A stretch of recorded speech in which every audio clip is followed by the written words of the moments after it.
Hello everyone, and welcome to the second in a series of working with watercolor and framing it without glass.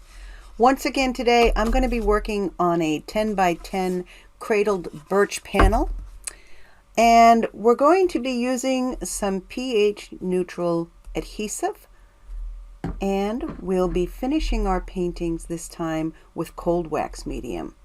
Today I'm going to show you how to take a painting that you've completed on watercolor paper and apply it to your cradled board.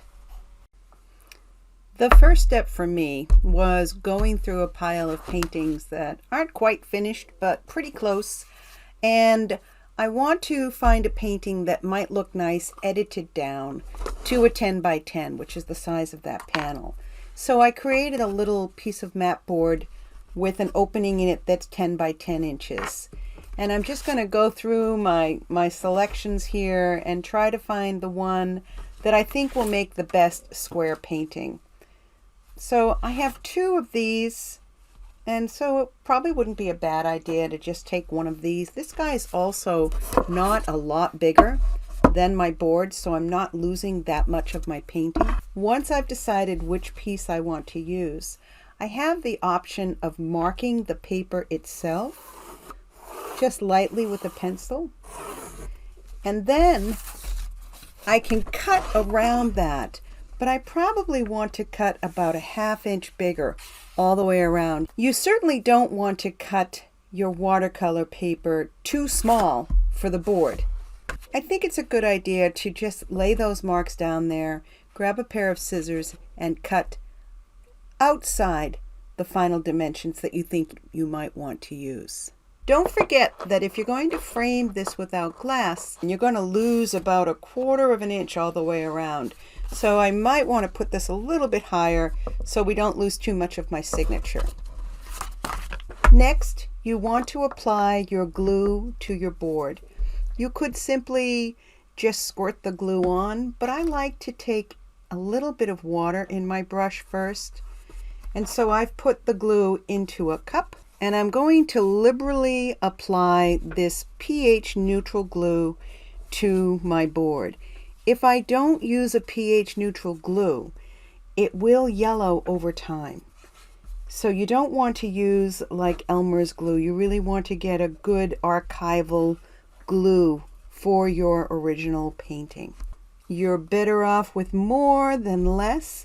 You want to be sure that you go over those outside edges a couple of times. Now that the glue is on my board, I'm going to lay the painting down. At this point, if you have a brayer, you can brayer, or you can take a catalyst. You want to make sure that you push all the air, any air that might be underneath, out toward the edges of the painting. And then you can simply turn that upside down, put something heavy on it, and let it dry for maybe an hour. Now that the glue has dried, we're going to trim down the edges. I like to use a razor, and this one is beveled or cut on both sides. And I hold it at about a 45-degree angle and just drag it along the side of the paper. And that way I get a nice even cut along the edges of the frame. If you need to, you can come back and clean up a little bit going in the opposite direction. Now that our painting is mounted to the substrate, we're going to finish it with our cold wax medium. You just put on with your fingers. So you'll want to wash your hands first, and then just keep this fairly even. You don't want it on there really thick. So you want to just make sure that you smush that around really good. And I'm going to coat this whole surface with this cold wax. If you feel that it's too thick in an area, you can scrape it back and then smooth it around. Once I've applied the cold wax to the entire surface of the board, I'm going to let it dry for 24 to 48 hours. Depending on how much time you have. And if you'd like, you can just leave it as it is, or you could take a clean cloth and you can buff the surface of the cold wax, and it will give it more of a shine.